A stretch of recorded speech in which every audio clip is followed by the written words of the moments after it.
आज चंद बातें जो हैं, कल जो शुगर कमीशन की जो रिपोर्ट आई है और जिस तरह हुकूमत ने उसको प्रेजेंट किया है पब्लिकली, उसके बारे में मैं चंद बातें आपकी खिदमत में अर्ज करूँगा।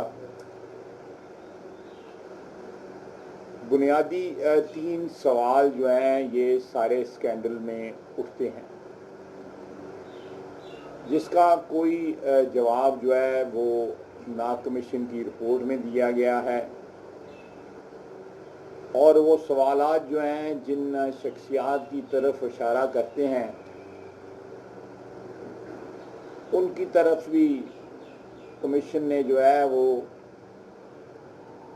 मेहरबानी की नज़र ही रखी है। पहला सवाल है कि ये मिलियंस ऑफ टन जो एक्सपोर्ट हुई है शुगर की,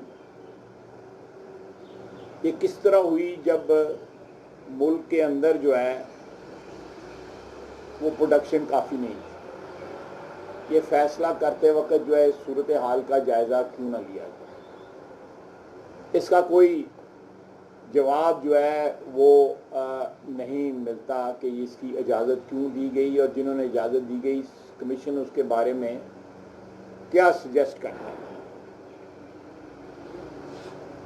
दूसरा सवाल ये है कि जब कीमतें बढ़नी शुरू हुई और कोई 1-2 रुपए कीमत नहीं बढ़ी, जब कीमतें बेतहाशा बढ़नी शुरू हुई उस दौरान भी जो है इसकी एक्सपोर्ट को नहीं रोका गया, एक्सपोर्ट जो है उसको जारी रखा गया। उसको क्यों ना रोका गया? किया है कि ये नोइंगली कि कीमतें बढ़ रही हैं और ये हम जो है वो एक्सपोर्ट मार्केट में जो है चीनी अपनी फेंक रहे हैं और यहाँ पे मुनाफाखोरी की जो है तमाम हदें जो है क्रॉस हो रही हैं, तो इसको क्यों ना बंद किया गया। ये बात जो है क्लियरली इंडिकेट करती है कि ये हुकूमत के लोग जो थे वो इस माफिया के साथ मिले हुए थे और ये इस वारदात जो है मिली भगत के साथ हो रही थी। तीसरा सवाल यह है कि गैर ज़रूरी सब्सिडी क्यों इजाज़त दी गई जब ये सारी, बल्कि ये तो एक किस्म की क्या कहते हैं कि आइसिंग वाला काम हुआ कि एक चोपड़ी जिस तरह पंजाबी में कहते हैं कि एक चोपड़ी दी तो दो के साथ सब्सिडी भी उनको जो है अनायत फरमाई गई।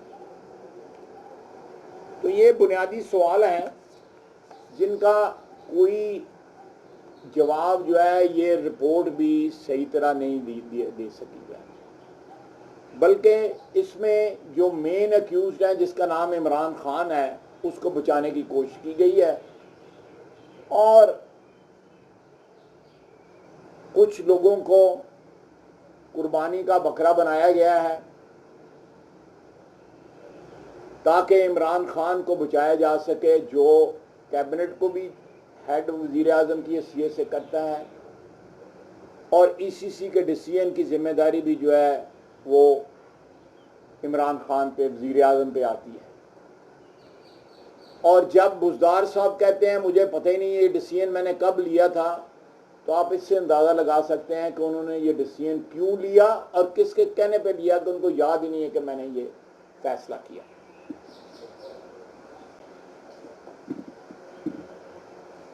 एक बात जो है वो आपको नज़र आएगी ये पिछले चंद दिनों में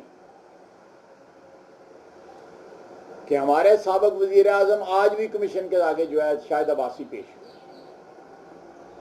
हमारा खुर्रम दस्तगीर साहब और शाहिद अब्बासी साहब पेश हुए अकाउंटेबिलिटी के लिए। कल भी हम तैयार थे, आज भी हम तैयार हैं और वाहिद पार्टी है इस वक्त पाकिस्तान में जिसका एहतसाब हो रहा है। जिस शख्स को पेश होना चाहिए था इस कमीशन के आगे, इमरान खान को, वो पेश नहीं हुआ। ना वो वज़रा पेश हुए हैं जिन्होंने इसकी जिम्मेदारी जो है जिन पे आयद होती है डायरेक्टली या इनडायरेक्टली।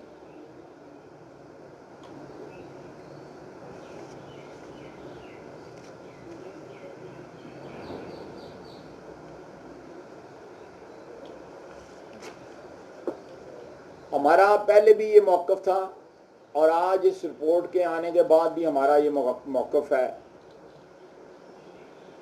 कि असल जिम्मेदार या सहूलतकार जो है इस सारी वारदात के वो प्राइम मिनिस्टर साहब हैं।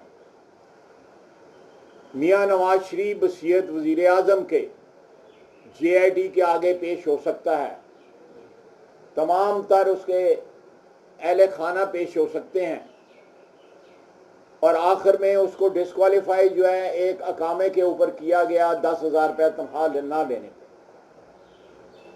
और ये कमीशन इसकी रिपोर्ट जैसी भी है चीनी पड़ी रही और अफगानिस्तान जो है 69% मेरा ख्याल है कि बताया जा रहा है कि सिर्फ अफगानिस्तान जो कागजों में एक्सपोर्ट हुई है।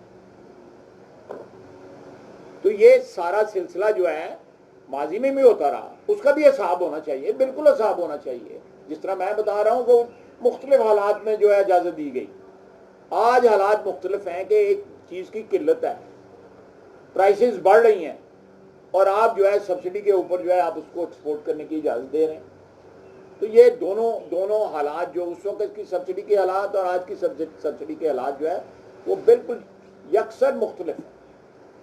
अच्छा सर, ये बताइएगा कि इमरान खान को एक और कर्जा कमीशन की रिपोर्ट भी पेश की गई है जिसमें उन्होंने बताया कि पिछले 10 सालों में गुज़िश्ता अखबार के अंदर तकरीबन 24,000 अरब रुपए कर्जा बढ़ा पाकिस्तान पे और इनमें से भी जो है ना करप्शन के उन्होंने असासा किए हैं और खासतौर पर नंदीपुर स्कैंडल का भी क्या जा रहा है कि 85 अरब से ये 500 अरब तक किस तरह पहुंच गया, इस पर आप सर बिल्कुल हिसाब लें जी, 100% हिसाब लें।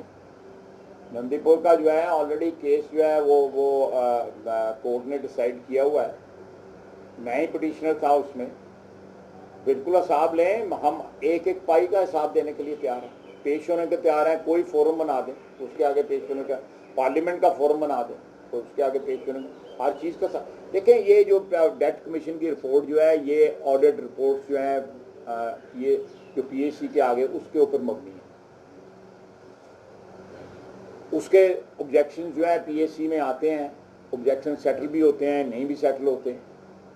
तो ये आप 24,000 का कह रहे हैं, 24,000 बड़ा है, 24,000 अरब रुपए बड़ा है। ये 2 साल में कितना बड़ा है बताएं ना। 45% कर्जा जो है ना पिछले अगर 72 साल का आप ले लें तो 45% कर्जा जो है बड़ा है। कितना बड़ा है ये कर्जा जो है, तो कंपैरिजन ही कोई नहीं है।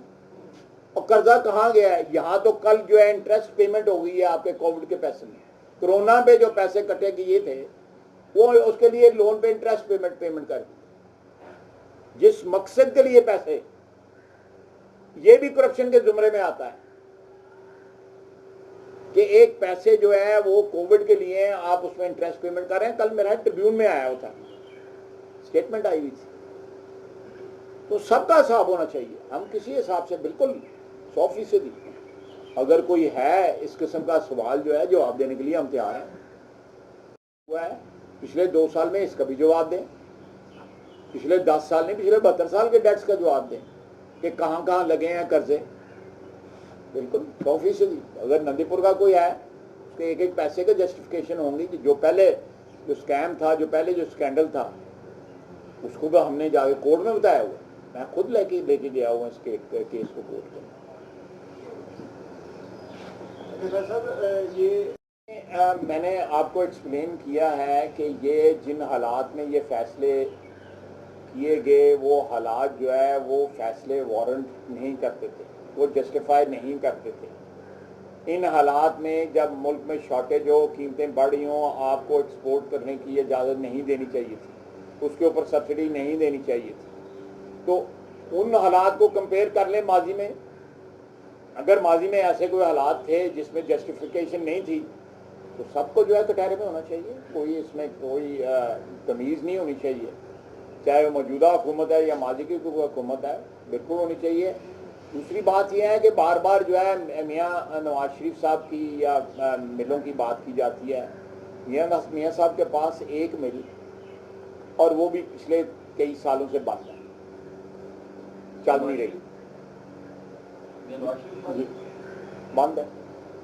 उन्होंने शिफ्ट करने की कोशिश की थी कि साउथ में ले जाएं, नई लोकेशन पे जाके लगा लें, वहाँ नहीं लगी और वो बंद पड़ी हुई है। JIT के आगे पेश हो गया, उसने तो अपने आप को इत्तेसाब का वजीर आज़म होते हुए अपने आप को पेश कर दिया। ये क्यों नहीं पेश होता? ये क्यों नहीं अकाउंटेबिलिटी कराता? ये फॉरेन फंडिंग की क्यों नहीं अकाउंटेबिलिटी कराता? ये बिल एंट्री की क्यों नहीं कराता? BRT की क्यों नहीं कराता? क्यों नहीं कराता? क्यों स्टे लिया हुआ है?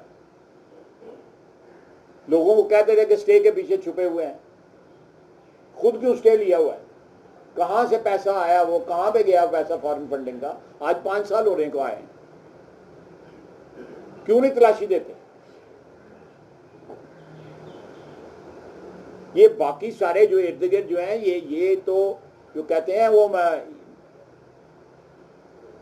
मैं लफ्ज नहीं इस्तेमाल करना चाहता, लेकिन ये स्मॉल चेंज जो है वो ये दुआनियां चुआनियां इकट्ठे करने वाला मेन वारदात तो इमरान खान कर रहा है।